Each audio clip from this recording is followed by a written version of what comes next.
Hey, I'm Shauna. Welcome to More Good News Only, where we celebrate the stories that uplift and bring us all together every weekday at 10:30 a.m. We are recapping the good news only, and we're doing it again at 1, if I didn't just say that already. The inspiring moments, the feel-good headlines, the community, the local wins, we are talking about it all the things that bring a little more light to your day. And I want to hear from you too, so if something good is happening in your world, a personal victory, community success, a birthday, or just something that made you smile, email me at news25 at week.com and put Hey Shauna, that's SHAUNA, in the subject line so I know it's for me. I would love to share your good news right here on the show. Also, you can send me your good news to Facebook. You can follow me at on Facebook at 25 News, Good News Only. There you can send me messages about your good news. You can comment on the Get Personal with Shauna questions we have each week. And you can comment on any of the videos that I post every day. Okay. Um, I've been so busy with the switch, with the added show.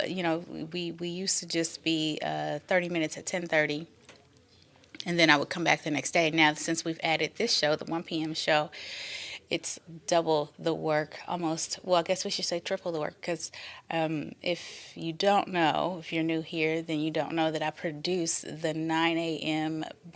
television broadcast.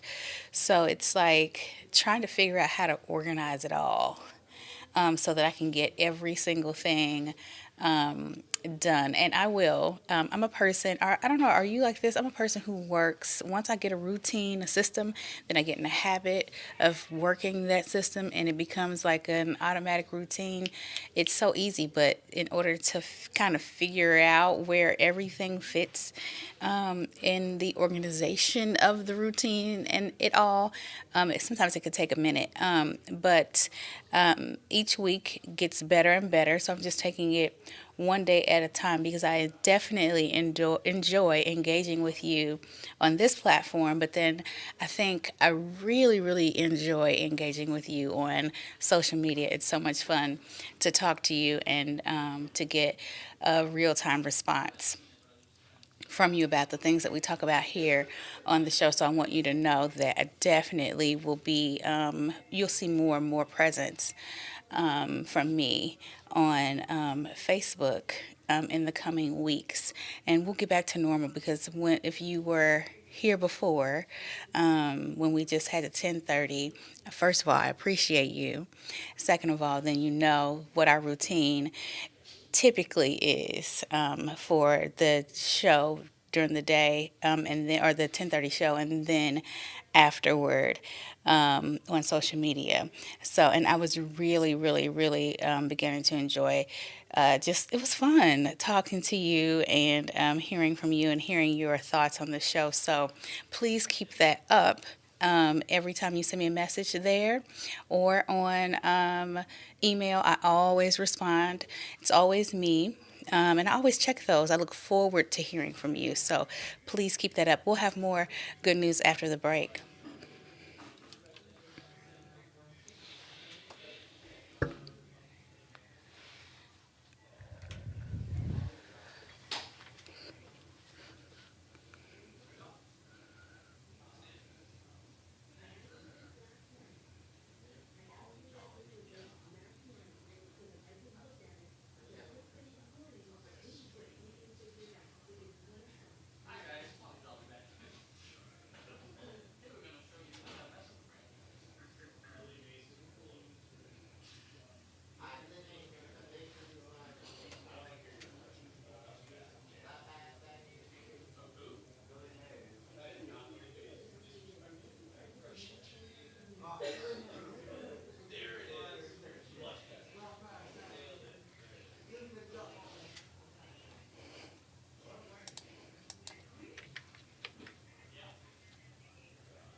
Welcome back to more Good News Only. So, look at this. In an Atlanta courtroom, a little helper is making the justice system a little less stressful. So, meet Little Ice. He's a pit bull mix who now sits beside the defendants, in the Fulton County Behavioral Health courtroom. So ICE he was adopted by Superior Court Judge Emily Richardson after the judge met her at a canine cellmates graduation event. The nonprofit pairs people involved in the justice system with rescue dogs looking for a second chance. Now, ICE spends her days bringing calm and comfort to people facing difficult court appearances. Court leaders say her quiet presence can ease anxiety and help people focus during those proceedings. I think that was a wonderful idea, and it was such a compassionate idea on behalf of the judge. I mean, to adopt this dog who was in a second chance program and needed a good home, but then also to bring it to court to be of support to those who are in need of support and second chances themselves. I think it's really, and just to help them be calm and to ease their anxiety. That to me says that this woman is probably a compassionate person, which hopefully lends itself in the positive light to the work that she does in the community. So great job to her, and thank you so much for what you do for people in your community. So listen, there's a story here coming up next that I wondered what you think about. So Gen Z is possibly, it looks like research is showing they're drinking less than generations before them. So new research suggests that they are rethinking nightlife habits and choosing healthier ways to socialize. A study from the Bank of America Institute finds the younger generation is drinking less alcohol than previous generations. Alcohol spending as a share of household budgets is near a 40-year low. Spending at liquor stores has also declined though bar spending overall remains steady. Instead, Gen Z consumers are putting more money toward fitness, sports, and other activities and active hobbies. That's really good. Analysts say the shift reflects a growing focus on health, wellness, and lifestyle balance. I am not so much surprised with a lot of emphasis being on taking care of yourself, being active, and studies are showing that the health risk associated with alcohol these days. But let me know what you think. Are you yourself, whatever generation you happen to be a part of, are you drinking less? Send me an email, news25week.com. Don't forget to put Hey Shauna in the subject line so I know it's for me. In the meantime, we are going to take a quick break and we will be back.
Welcome back to more Good News Only. Well, a lifelong love of building is becoming more accessible thanks to one advocate. I thought this was a pretty cool story. So, Matthew Schifrin, who is blind, is helping translate Lego instructions into written formats that can be read in Braille or by screen readers. I thought that was so cool. His nonprofit is called Bricks for the Blind, and it converts the picture based instructions that normally come with Lego sets. I will say I enjoy doing Legos and building those structures. That it's so therapeutic, and because again, I've told you I love, love, love, love to build things and read instructions, but the pictures with no words just always took me out.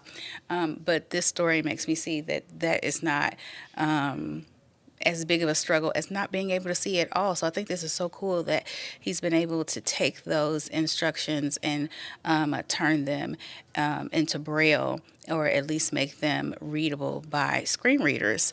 I think that's awesome. So Schifrin was inspired after building his first Lego set at 13 using Braille instructions that were created by a friend, which I think is even more awesome that a friend would do that for him. The experience opened the door for him to explore famous landmarks and structures through building. So far, the group has converted more than 500 instruction sets, helping blind builders worldwide. This makes my heart smile. I love it. Lego has also pledged to adapt instructions for about 20 sets each year, expanding accessibility even further. I think that it's amazing on both parties' behalf. I really love this idea, love this concept, because Lego building is a thing, and it is something that lots of people enjoy. It's a hobby, and I mean, it's really gaining more attention. But it's one of those things that can be, and for me, is therapeutic. So I'm glad that more people are able to enjoy it. Speaking of hobbies, golf is helping men in addiction recovery. I thought this was a very interesting story as well. In suburban Buffalo, a unique program is helping men in addiction recovery find healing through golf. Participants in the Niagara, Gospel Missions recovery program meet weekly at a golf dome to practice their swings. The 9 to 12-month faith based program focuses on rebuilding relationships with God, family, and community. Volunteers say the sport offers a healthy outlet for stress and a chance to rebuild confidence. A local PGA professional donates his time to teach swing mechanics and life lessons on the course. That is so cool. Organizers say the game's challenges mirror recovery itself. Not every shot is perfect, but learning how to recover is what matters most. And this man here was saying how this was a stress reliever for him, and it helped him to kind of channel some of his urges, or just some of those things that trigger him throughout any given day, to want to lean on his addiction. He would come here in place of that, and that has now helped him be able to manage those stressors in life, and those triggers. So I think this is really cool. I personally, I mean, I've done like little, what is it? The small little putt golf or whatever it's called, but I've never like seriously played golf. I know that watching it growing up on TV, I mean, it was, quickly I would go to sleep instantly. And this man here was saying that he doesn't even watch golf. He didn't even like watching it himself growing up or as an adult. But since being in recovery and joining this program, he's found a found passion for the sport. Do you play golf? What do you like? What do you like about it? Tell me that. Send me an email to news25week.com if you play golf, and let me know what you like about the sport. What about it engages you? Because for me, I'm like, would I end up asleep? But these people really do enjoy it, and it's really working for them. So it's golf is doing something right. Speaking of something right and something to enjoy, Tijuana's Beehive Fireworks Festival took place. It's one of the most dramatic Lunar New Year traditions, and it takes place during Yunshi, during the Yunshi Beehive Fireworks Festival. The centuries old tradition or celebration involves thousands of fireworks launched directly into crowds of participants. Now,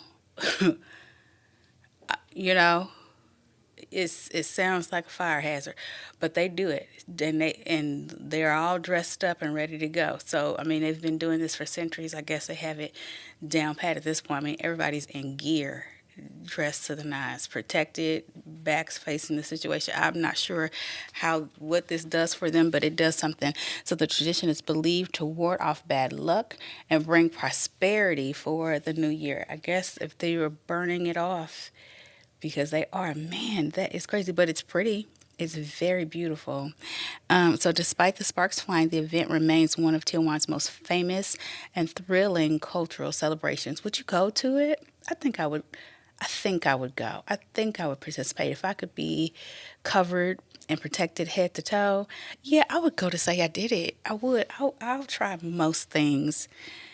Most things. Okay. Once.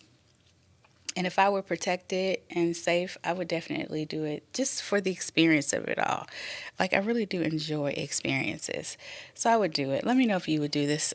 Send me a message or a comment on Facebook and let me know if you would participate in the Beehive Fireworks Festival. If there were ever one, wherever you are here in the States, or if you would travel to do something like this, I think it would be pretty cool. So then also I wanted to tell you about this career closet. This is so cool. I thought it was a really sweet thing to do, and I've been wanting to tell you about it all week. So at Oklahoma State University, students can suit up for success thanks to Claudia's Career Closet. It's located inside the student union. The closet offers professional clothing completely free of charge for these students. Students can also receive career coaching to help prepare for interviews and internships, stuff like this is so needed, and I'm so glad that they are offering this program for students. It's something that's very, very, very imperative to their growth and in their new careers. The initiative was founded by a generous alumna who wanted to give back to the university that shaped her career, and I think this was a fabulous way of doing so. It's helping remove financial barriers and boosting confidence one outfit at a time. That is absolutely awesome. Definitely something that is needed. And look at all those clothes. I mean, that's a lot. You can come in there and get what you need for an interview. And the career coaching part, first of all, lots of people these days, we were in high school taught how to dress for interviews.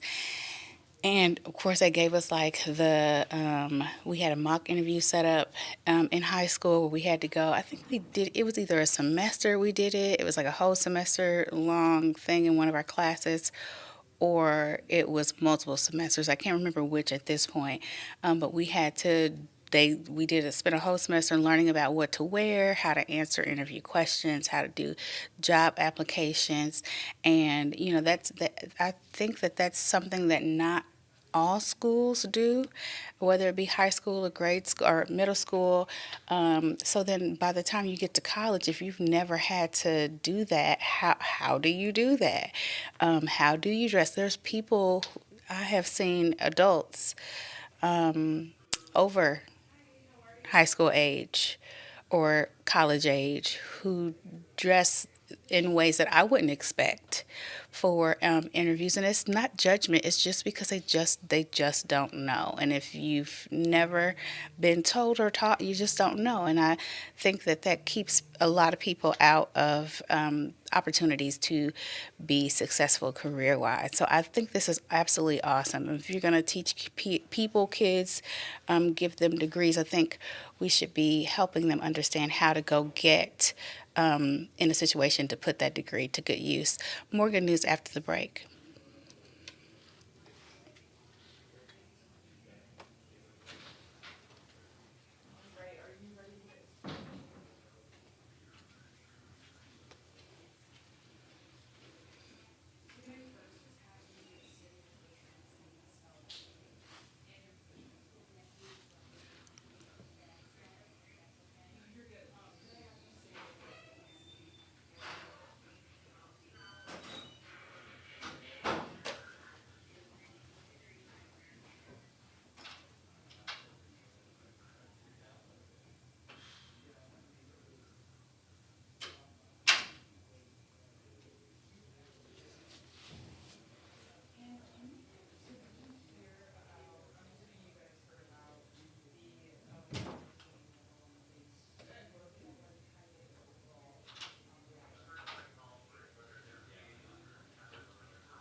Welcome back to More Good News Only. And would it really be a show if we didn't talk about space?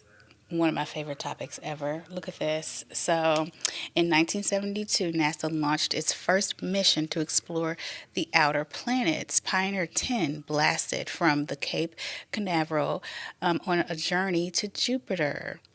I think I saw a story earlier this week or over the weekend, and it may have even been on social media, like where they had new pictures of Jupiter. It was yeah, and it was blue and very blue and a little bit of purple mixed in there, but it was gorgeous. If you know what I'm talking about, let me know. I think it was Jupiter, but it was absolutely beautiful. So, designed to last just 21 months, the spacecraft successfully completed a historic flyby of Jupiter. And remember, we were talking, I think it was last week, I was asking you if you would ever go to another planet. I mean, if we could live on it or if it could sustain life for any length of time realistically. Would you like to visit another planet? I would. And this looks like they got pretty close to doing that on Jupiter back in 1972. But the Pioneer 10 far exceeded expectations, continuing to send signals back to Earth until 2003. So they sent it, and I guess it stayed. It didn't just fly by, I guess. More than 30 years after launch, the mission commented its place, or I'm sorry, cemented its place in space exploration history. I don't know why I said that. So this is really cool. I wonder though, when they say flyby, a historic flyby of Jupiter, but it was still sending signals. Something must have landed and sat there. But I think that is so cool. I would love to go to another planet, or get really close to it at least, and just see what it looks like. I do think I might be a little intimidated, a little scared, have a little megalophobia, but I would love to do it. Anyway, well, that is a wrap for me today. Now I want to hear from you. Please go to news25 at week.com and let me know what you thought about today's show. Be sure to check out the evening newscast and meet me back here on Monday morning at 10:30 a.m. Until then, please enjoy your weekend and be safe. I'm Lashana Guy for 25 News. Have a wonderful weekend.